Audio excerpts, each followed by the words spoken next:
Now, joining me now to discuss more on this from Montreal, Canada, is Pierre Martin. He's the professor of political science at the Université de Montréal. Welcome, Pierre. Hello. Hi.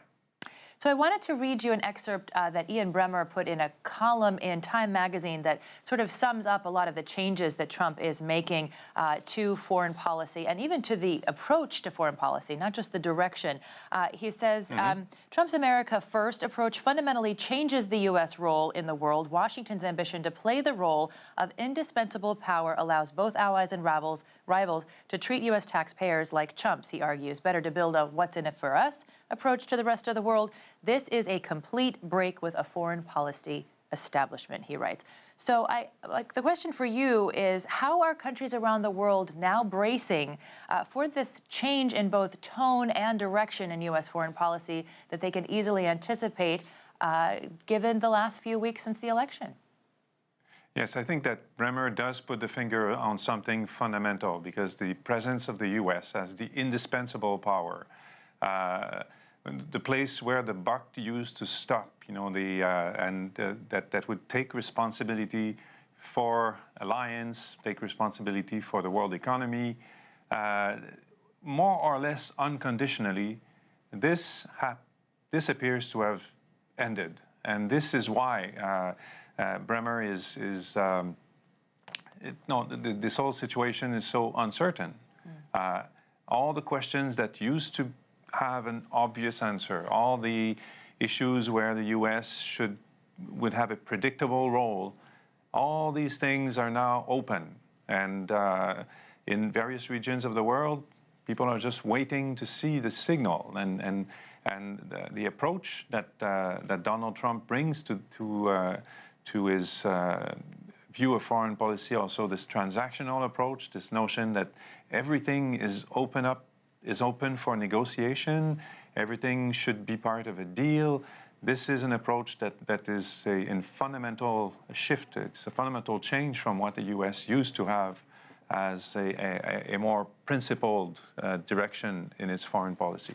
You know, we've also seen a more aggressive tone, certainly on Twitter, from the president-elect towards China, also in recent interviews, both taking a phone call in an unprecedented manner from the leader of Taiwan, and also appearing to take a transactional approach to something that's never been up for discussion, which is the One China policy. Should Beijing be concerned? That's one of the problems, is that the Chinese foreign affairs and Chinese diplomats tend to take fairly seriously and literally the statements that are given to them by authorities such as the President of the United States. Now, how to interpret Donald Trump's statements and whether one should give him a pass as to some of his statements that may fall out of line, and this phone call with Taiwan, this will all be very difficult in terms of threading a line, and it's also risky in terms of the balance of alliances and some of the security issues that are affecting the region. The big thing here is it's 1 month.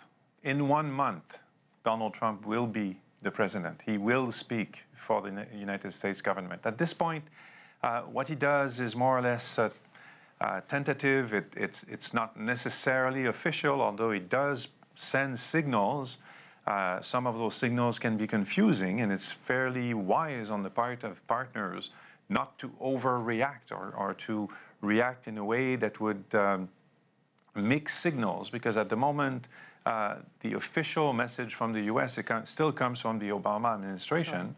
Sure. But in terms of how reactions will unfold after January 20, this is all a matter of what else will be going on since then.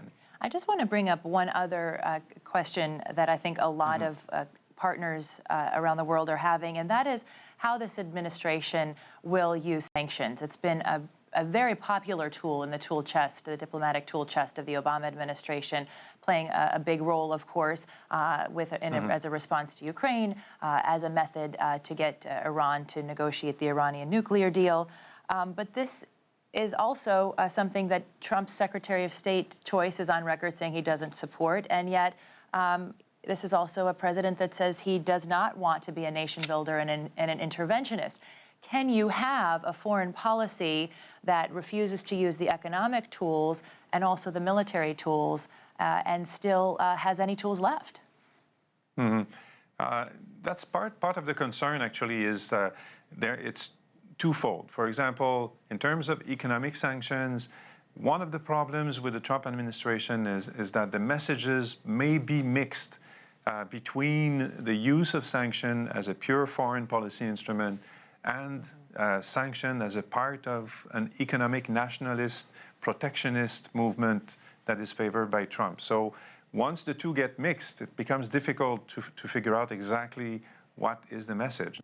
All right, Pierre Martin, we'll have to leave it there. We appreciate your time.